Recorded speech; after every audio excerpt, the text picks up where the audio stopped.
Ignition sequence starts. 6, 5, 4, 3, 2, 1, 0. Liftoff. We have a liftoff.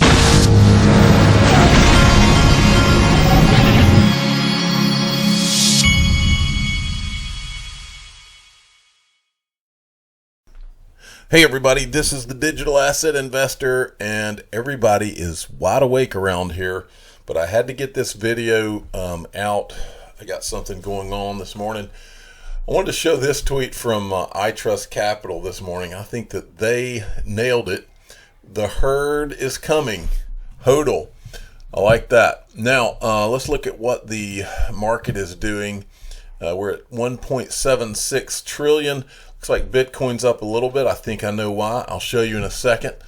And then Bank XRP sent me, this was a reminder right here. This is something that went on back, when was this? 2017? Okay, I think this is a tweet from June 21st, 2017. This is Vitalik Buterin, the creator of Ethereum, he was in some kind of a group chat type thing with traders that were in it. It says, okay, can you guys stop trading? It was asking the traders to stop trading, and it says 2017 Vitalik calling to stop trading to prevent DAO hacker from cashing out their money, not to manipulate the market. Although good intentions, how is this okay? So in other words, another free pass for Vitalik Buterin. Now, I think that it's extremely important that we continue to illustrate the absurdity of the way this whole thing was handled, the Ethereum thing, the Ripple, and the XRP thing by Jay Clayton. I think that it's that putting these videos side by side to show you very clearly how embarrassing and how awful the way Jay Clayton handled this thing is important. And there's no better way to illustrate the absurdity of what I call the intentional vagueness of him in this thing. This is absurd what he did. Watch, here's yet another clip. Saying that the SEC is not going to be changing the definition of a security just to suit the ICO community. Is that right? I'm certainly not going to support that. Okay. Let me move on. What about altcoins? We have discussed Bitcoin, but there are other altcoins out there. There is Ether, for example. There is Ripple. Is Ether a security? So, Bob, I'm not going to comment on specific crypto assets and whether they are a security or not a security, but you captured the definition very well. Now, am I giving you my money for you to go off in a venture, or I'm relying on your efforts and the efforts of your colleagues? Right. So now he tells you very clearly what it is, but the exception is if you're Ethereum, because then we have to do this. I know you've seen it more than once already, but we have to do it to illustrate more absurdity. Okay, so I'll talk a bit about the funding model. So we will have a fundraiser for 2 months starting February 1st. It will be available at funds.ethereum.org. So the initial issuance will be 1,000 Ether for 1 Bitcoin, or up to 2,000 Ether for 1 Bitcoin if you get in early to compensate. If you get in early, I love that part.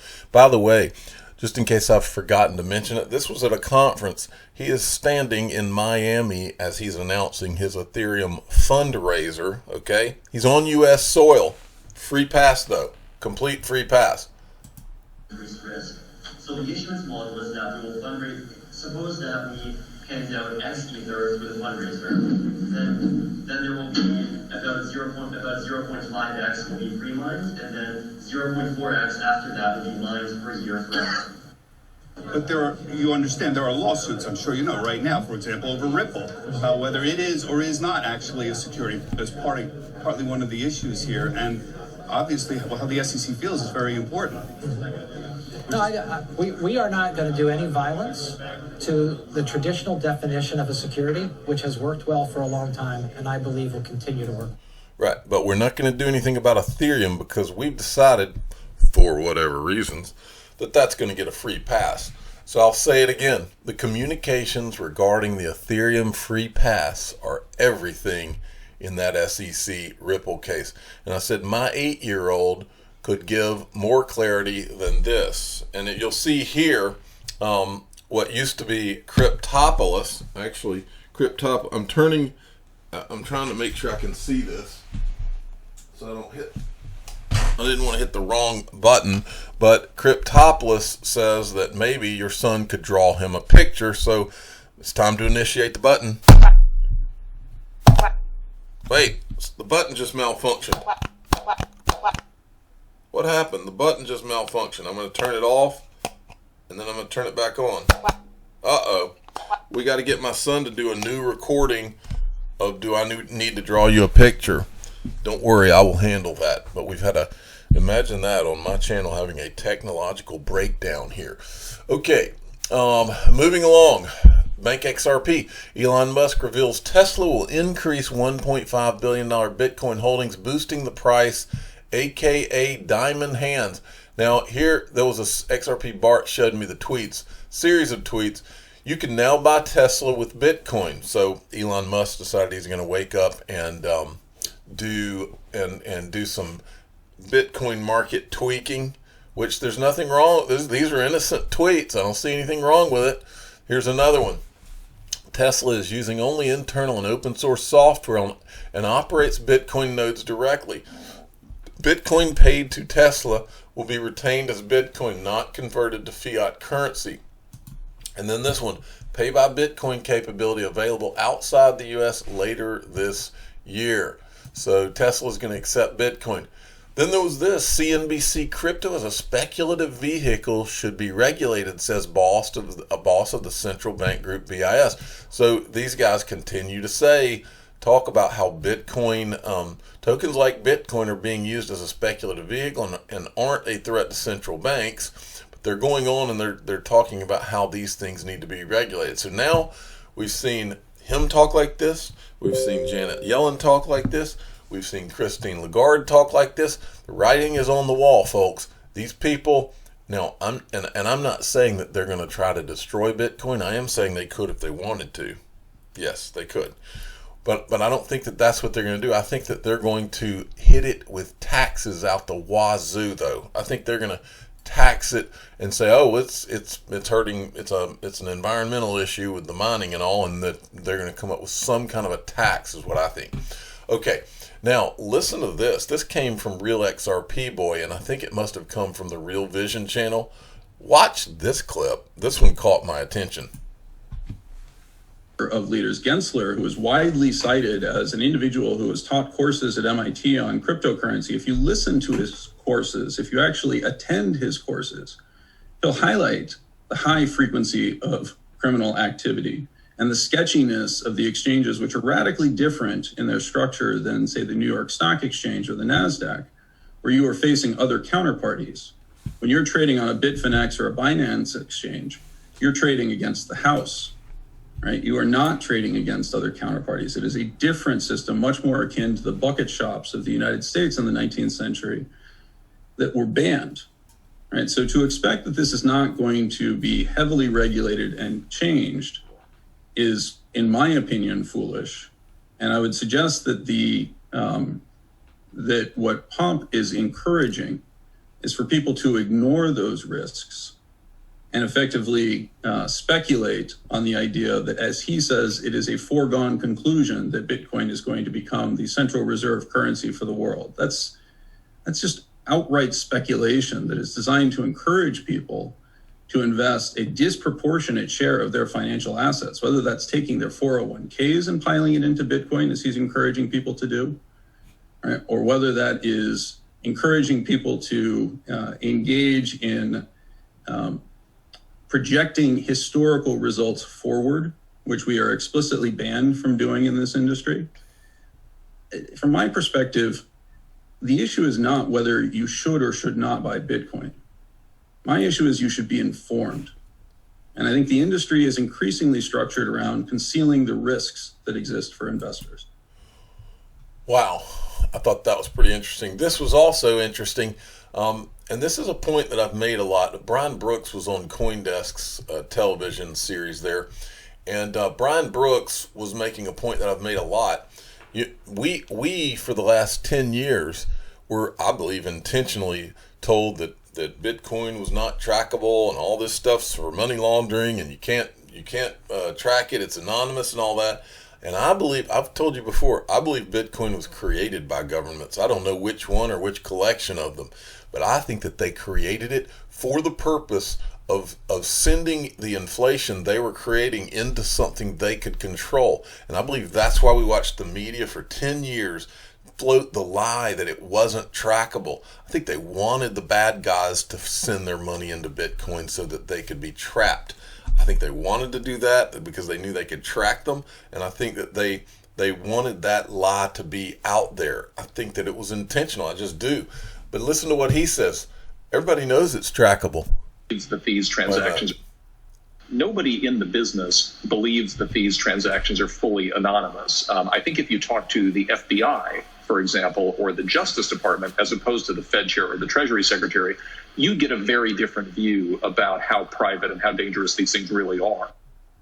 I just want you to think about this for a minute. I've made the point before.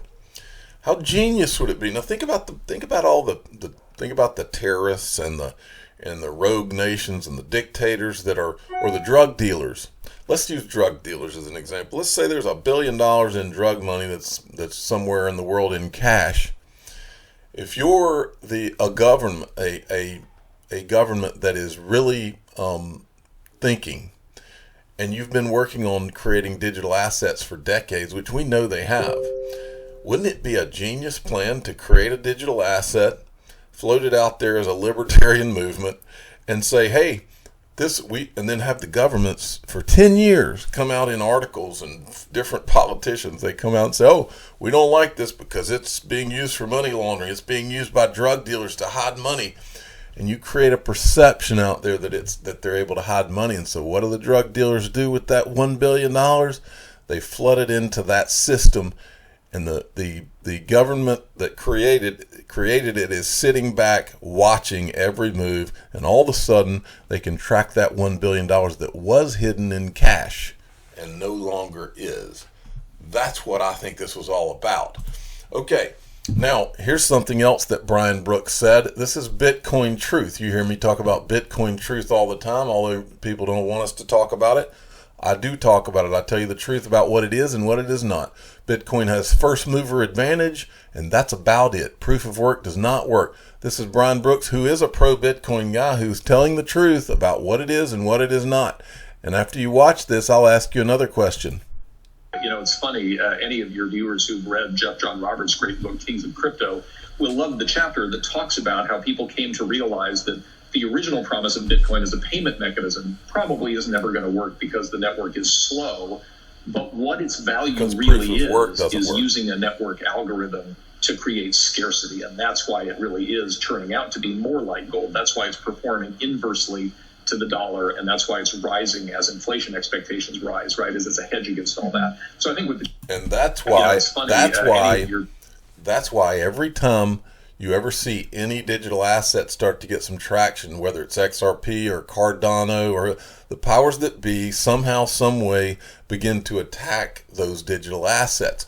And the reason is because if any other digital asset that's a better technology has that same scarcity, like XRP does, XRP is scarce just like Bitcoin. Only difference is it's an actual technology that will be used in future finance because it's not a dinosaur like Bitcoin. The only thing I'll say it again, the only thing Bitcoin has is the first mover advantage and the fact that a bunch of billionaires got behind it from an early on, and they want to stay behind it.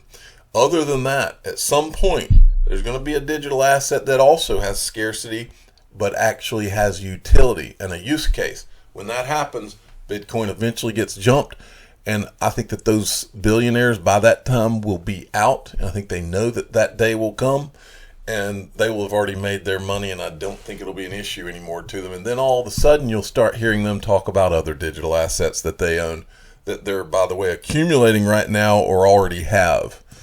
They're ready, trust me on that. Pack Global, as a leader in blockchain networks, Pack Global now runs an XRP node validator. We are proud to show our support for Ripple and the XRP community while offering similar deployment to other networks seeing further decentralization. That's a big deal. Okay, Robinhood, maker of the eponymous stock trading app, has confidentially filed with the SEC for an initial public offering, according to a report. Now, remember, folks, just like Coinbase, these guys are coming, regardless of whether you love or hate Robinhood. They're, as a result of that recent controversy, they're coming out with an IPO. You got Coinbase coming. You are about to see the beginning of it, and that is why I keep talking about this. This is linked to in my description, one of my sponsors. I actually went in yesterday myself and bought Uphold Private Equity, because this is the one that I love right now, because Coinbase, do the math. I mean, I did the math. Coinbase, 42 million users. Uphold, 5 point something million users. Coinbase going public. Coinbase is was valued in an article I read the other day at $350 to $375. So you do the math for me here, or I'll do the math. So that means that from a user base perspective, Uphold is about 1/8, I think, doing the math of what Coinbase is.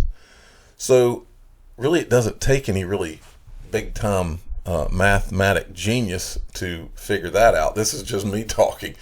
This is trading at $5 on the Link2 platform, and this is for accredited investors only. So if you're accredited, this is what those are the kind of thoughts that was going through my mind. Plus, Uphold, in my opinion, is a better platform. I mean, you can trade in a lot more things on Uphold than you can in Coinbase, and these guys, on top of that, soon you're going to actually be able, if you're accredited, they're going to actually bring the Link2 platform into the Uphold app, so that Uphold users will be able to buy private equity if they're accredited right from the Uphold app. Now that is a monster. Okay, moving along, and you can download those the Link2 app in the description of all my videos, and also their websites, linqto.com. Big time. All right, then there was this. Brad Combs, this is a pretty big, he calls it boom. I say boom as well. Listen to what he's talking to one of the guys at iTrustCapital. Watch this. But is there any talks of iTrust possibly relisting XRP, or are you talking to exchange? I mean, I know you're not an exchange, but are you talking to exchanges? What's going on with that? Yeah, so the relist XRP movement has been powerful. I mean, we see it all over. Everyone's contacting us. It makes sense that you're bringing it up here. So we are currently in discussions with multiple institutional liquidity providers regarding their ability to potentially turn back on XRP trading. We can't release the names, but the conversations are happening in light of the recent SEC transcripts. So, we want to service the XRP community if there's clarity on the matter, and just know that we are doing our best. What? Uphold, if you're listening, Uphold, you are still trading XRP. You could be the liquidity provider to iTrustCapital. You need to get in touch with those guys, and if you don't know how to, give me a call. iTrustCapital is one of my sponsors too. Give me a call, or send me an email, or send me a direct message on Twitter, and we will help you make it happen. Those guys would probably love to talk to you. Okay, finally, I wanted to show you a clip that I just happened to bump into. This is a clip of Jay Clayton at Rock Center in San Francisco, I believe. I think this is at Stanford Law School. This is back on January 30th, 2018. And what's interesting about this clip is he's taking questions from the audience. And there was a lady that asked him a question. She starts talking. I said, I think I know who that is. Well, it turns out the lady that asked the question is one of Coinbase's board of directors, Katie Haun. Okay, she was also the U.S. attorney that signed off on Ripple being a virtual currency back in 2015, when they had the thing with was it FinCEN, which was a department of the Treasury, or one of the agencies of the Treasury. And she happens to be sitting on the front row asking Jay Clayton a question. She tells him that she's a Coinbase director, and you can tell just from the question that she, as someone from Coinbase, that they're like dying to get some kind of freaking clarity from this guy who, in my opinion, it was intentionally being ambiguous for years. Hi, so I was a federal prosecutor for over a decade, and I was one of the first Bitcoin and cryptocurrency prosecutors, was the crypto coordinator for the Justice Department. And now I'm no longer with the government, so I can ask you, how do you and your staff keep up with all of these technologies? I'm here in Silicon Valley, and I feel like now I'm in a different space, but one of the challenges we had at the government and the Justice Department was, now there are 1,400 different crypto assets, and every day they're adding new ones. How do you guys keep up with this technology? I know Jay trades crypto. From 11:15 to noon. You can't get Jay from 11:15 to noon. Well, I think some people in Silicon Valley, and full disclosure, I'm on the board of directors of Coinbase. I think some people here in Silicon Valley wish that more regulators and more government personnel would actually use the platforms and the products so that they knew how they worked and where are they falling short, where do they need to improve, and have more of that dialogue. So just if you could speak about education and how my personal education around this, Not your personal. or the commission. The commission and the senior staff, I know you guys have a very sophisticated working group looking at this. Like, how do they keep up, and how do you expect them to keep up?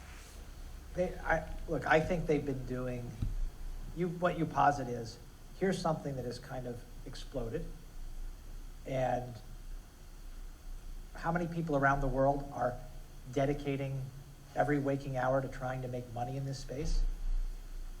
Millions, in different ways, different places. And how does a 1,000 person enforcement division or add some of our keep up? You know what? It's a great question. We got to do the best we can. And we've put together a group. I think that the group of people we have understands this space really well. In fact, other areas in the government call us to figure out how it's working. And then we have to figure out how to have the most impact. And I'm having a very open discussion with the public, with you, about how to have the most impact to bring the protection back to the people who need it in this space. And that's the question. We had a roundtable discussion today at the commission. Said, we know these hard issues. How are we going to have the most impact on getting this back to where it belongs? Man, if I was the judge in that case, I would haul him in there. This guy would have so many questions he would have to answer in front of me if I was that judge. I can't believe that the travesty that this has been allowed to even get to this point. But this guy, it's kind of like what I would compare it to is I mean, my sons play baseball all the time. I would compare this guy and the way he did as SEC chairman with the ICOs and how he handled the crypto space to my sons going to a baseball game and the umpire saying, listen, I'm not going to tell you guys what the rules are. You guys just need to play out here. And if you break one of the rules, then I'll let you know, and I'm going to kick you out of the game. That's what this guy did, and it's shameful. And these people, bet if the judge doesn't hold them accountable, it's going to make this whole thing even worse and make it look even worse. It's unbelievable that this has been allowed to be gotten away with. It's insane. I'm the digital asset investor. I'm not an investment advisor. This is for entertainment purposes only. Please subscribe, hit the like button, and tell your friends and family that this is a travesty.